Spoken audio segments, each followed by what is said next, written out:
एक समय की बात है, चारों युग मतलब चारों भाई साथ साथ बैठे थे।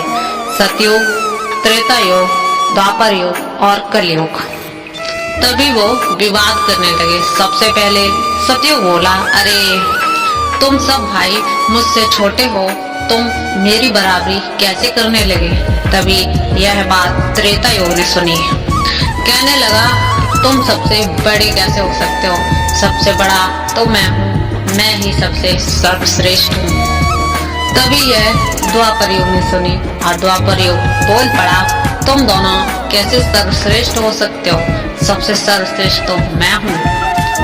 तभी कलयुग भी बोल पड़ा कि तुम तीनों बिल्कुल मूर्ख हो और सच तो जानते ही नहीं हो, सबसे श्रेष्ठ तो मैं हूँ। इसी तरह वह लड़ते जा रहे थे और तभी उन्होंने कहा, हम लोग आपस में फैसला नहीं कर सकते, इसलिए उनने सबने निर्णय किया कि हम सब भोलेनाथ के पास चलते हैं। वही आदि हैं और वही अंत। हम उनसे अपना प्रश्न पूछेंगे और वही हमारा निर्णय होगा। और चारों लोग कैलाश पर्वत की ओर निकल पड़े। जब कैलाश पर्वत पहुंच गए तो उन्हें द्वारपालों ने रोका और कहा, तुम कौन हो और क्या करने यहाँ आए हो। तभी उन्होंने कहा कि हमें अपने भोले शंकर जी से मिलना है और हम 4 युग हैं, उन्हें हमारे आने की सूचना दे दो। तभी नंदी अंदर गए और बोले, हे कैलाशपति, हे प्रभु, आपसे चारों युग मिलना चाहते हैं। तभी भगवान कहते हैं कि जाओ, तुम उन्हें चारों को सम्मान सहित हमारे पास ले आओ। तभी चारों युग भगवान के पास पहुंच जाते हैं। चारों भाई शिव को प्रणाम करते हैं और शंकर जी कहते हैं, आपका हमारे कैलाश में स्वागत है। कहो, तुम्हारे आने का कारण क्या है। तुम तो स्वयं ही कालचक्र हो, तुम तो स्वयं ही समय हो, तुम यहाँ क्यों आए हो।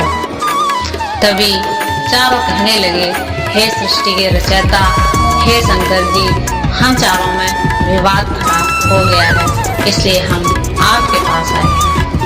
अब हम आपसे निवेदन करते हैं, आप हमारा न्याय करें, फैसला करें कि हे भगवान, हम चारों में कौन सबसे ज्यादा श्रेष्ठ है। तभी शंकर जी ने कहा, हे युग, तुम लोग पहले अपना फैसला सुनाओ, तभी तो मैं तुम्हें अपना फैसला सुनाऊंगा। तो शंकर जी ने पूछा, हे सतयुग, तुम बताओ कि तुम सबसे बड़ा अपने आप को क्यों मानते हो। तभी सतयुग कहता है, हे प्रभु, मेरी आयु सबसे ज्यादा बड़ी है, मैं 17 लाख वर्ष का हूँ। ये लोग तो हमसे बहुत छोटे हैं, इसीलिए मैं सबसे बड़ा हूँ। तब तक कलयुग भी बोल उठा कि हे प्रभु, व्यक्ति कभी आयु से बड़ा नहीं होता, व्यक्ति तो गुणों से बड़ा होता है। भगवान ने कलयुग की इस दलील को मान लिया और सतयुग से कहा, सतयुग, तुम इस तरह से बड़े नहीं हो सकते, तुम अपने गुणों का बखान करो। तभी सतयुग कहने लगा, हे भगवान, मेरे युग में जो व्यक्ति हुए वो बड़े ही बलवान हुए, बड़े ही पराक्रमी हुए। और जब मेरा राज्य था तब भगवान श्री हरि ने कई अवतार लिए। नरसिंह अवतार मेरे काल में हुआ, मत्स्य अवतार मेरे काल में हुआ, वराह अवतार मेरे काल में हुआ। तब तक त्रेता युग बोल उठा, हे भगवान, क्या हरि के अवतार से ये युग बड़ा हो सकता है। अवतार तो मर्यादा पुरुषोत्तम श्री राम का हमारे काल में भी हुआ था, जिन्होंने संसार को मर्यादा सिखाई। और अगर तुम बलवान की बात करते हो तो कुंभकर्ण जैसा बलवान तो कहीं तुम्हारे राज्य में नहीं था, और मेरे राज्य में तो रावण जैसे योद्धा भी थे, फिर तुम कैसे बड़े हो सकते हो। बड़ा तो मैं हूँ। तभी द्वापर युग भी बोल पड़ा, देखो प्रभु, ये दोनों बड़े बन रहे हैं, और जब मेरा काल आया था, मेरे काल में तो श्री कृष्ण भगवान पैदा हुए थे, जो कि 16 कला से पूर्ण पार ब्रह्म परमेश्वर थे। जैसा उनने विराट रूप दिखाया, वैसा तो भगवान स्वयं विष्णु भी कभी नहीं दिखा सकते। हे भगवान, अगर ये योद्धा की बात करते हैं तो मेरे शासन काल में कंस, जरासंध, भीष्म पितामह और पांचों पांडव तो मेरे ही शासन काल में थे। प्रभु स्वयं बलराम मेरे शासन काल में ही हुए थे। तो आप बताइए कि इनमें से कौन सा योद्धा इनके योद्धाओं से कम था। इनमें सबसे बड़ा तो मैं हूँ। तभी कलयुग बोल उठता है, हे प्रभु, मैं इनकी बात मान लेता हूँ, पर इनके काल में जो भी योद्धा हुए, जो भी व्यक्ति हुए, उनके अंदर बुद्धि बिल्कुल नहीं थी। वो बिल्कुल मूर्ख थे। और जिनके शासन काल में कुंद बुद्धि के प्राणी पैदा हों, क्या वो बड़े हो सकते हैं? क्या वो सर्वश्रेष्ठ हो सकते हैं? मेरे युग में व्यक्ति दुखी नहीं है। मेरे युग में व्यक्ति तकनीक से भरा हुआ नई नई योजनाओं का प्रयोग करता है, और वह बिल्कुल सुख से भरा हुआ है। तभी भगवान ने चारों की वाणी सुनी, चारों की बहस सुनी और चारों की कलाएं सुनी। तब भगवान बोले कि हम तुम दोनों सबकी एक परीक्षा लेंगे, और जो परीक्षा में पास होगा वही सबसे सर्वश्रेष्ठ होगा। भगवान ने 100 टन का एक परसा लिया और उसे कैलाश पर्वत के पास रख दिया, और वहीं पास में चावल का ढेर लगा दिया, और चारों युगों को बुलाया और कहा कि सतयुग, पहले तुम्हारी बारी है। यह चावल है और मेरे 500 गढ़ हैं, और इन चावलों को तुम्हें बनाना है। तभी सतयुग ने एक व्यक्ति को उस चावल बनाने के लिए भेजा। सतयुग का आदमी देखता है कि जिस परसे में उसे चावल बनाने थे वह तो हजारों टन से ज्यादा बड़ा है और भारी है। उसने एक भट्टी खोदी और पेड़ों को काट कर लाया और उन्हें जलाया, और एक हाथ से उस परसे को उठाकर उस भट्टी पर रख दिया, और चावल बनने लगे और सबको भोजन कराया। और फिर सतयुग से बोला कि आपका काम हो गया है। भगवान शिव और सब लोग देख रहे थे। तभी बारी आई त्रेता युग की।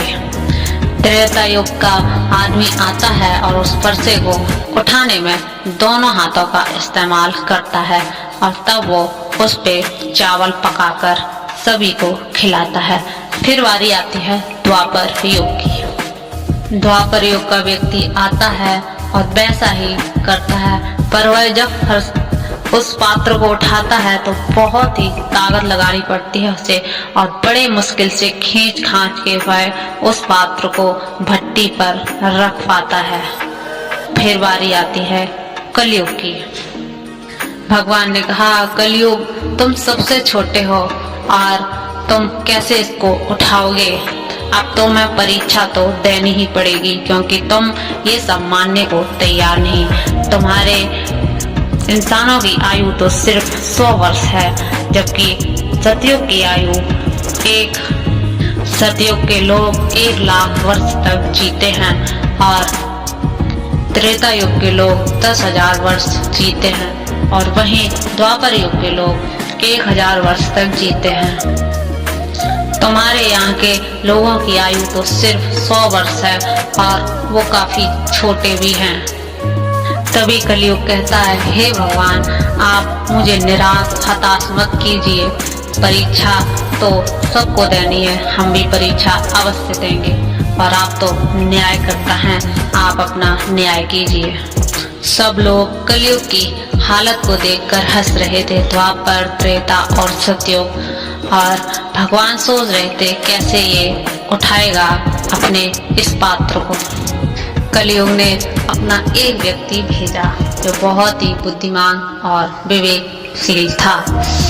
उस व्यक्ति को देखकर सब हंसने लगे, क्योंकि त्रेता युग और सतयुग के व्यक्तियों की लंबाई तो बहुत हुआ करती थी। सतयुग के व्यक्तियों की लंबाई 21 हाथ हुआ करती थी और त्रेता युग के व्यक्तियों की लंबाई 14 हाथ हुआ करती थी और द्वापर युग के व्यक्तियों की लंबाई 7 हाथ हुआ करती थी, जबकि कलयुग के व्यक्ति की लंबाई तो सिर्फ और सिर्फ 3 हाथ ही थी। सभी लोग हंस रहे थे।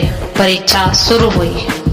कलयुग के व्यक्ति ने परसे को उठाया नहीं, उसने परसे के नीचे की मिट्टी को खोदना शुरू किया और वहीं भट्टी बनाकर चावल पका दिए और फिर वहीं भगवान के 4 गणों से बोला, हमारी सहायता करके हमारा ये प्रसाद बंटवा दीजिएगा। और सबको उसने प्रसाद देना शुरू कर दिया और उसके बाद उसने बोला उन 4 गणों को भी भोजन कराया और फिर बोला, कलयुग से हमारा काम संपन्न हो गया है। भगवान शिव और तीनों युग देखकर अचंभित रह गए और अब आई निर्णय की बारी। भगवान शिव ने कहा, तुम तीनों ने एक जैसा किया, भट्टी को खोदा और बर्तन को रखा और चावल पकाए, जबकि कलयुग ने और सबको परोसा। जबकि कलयुग ने कुछ अलग किया। वह उसने वो उठा नहीं सकता था और उसने भट्टी वहीं नीचे बनाई और खुद बैठा रहा। हमारे गणों से मदद लेकर उसने काम करवाया। वह बहुत ही बुद्धिमान व्यक्ति था। अगर तुम्हारे युगों की बात की जाए तो इतने बड़े बड़े योद्धा रावण, कुंभकर्ण जैसे थे, पर वो खुद ही स्वयं भगवान को जानते हुए उनसे युद्ध किया करते थे। पर कलयुग का व्यक्ति बहुत ही बुद्धिमान होगा।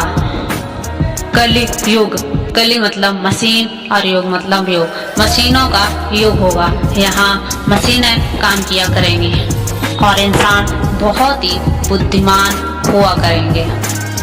इसलिए कलयुग सबसे बड़ा है और फैसला सबने माना और सबको कलयुग की बात माननी पड़ी और कलयुग ही सबसे बड़ा है।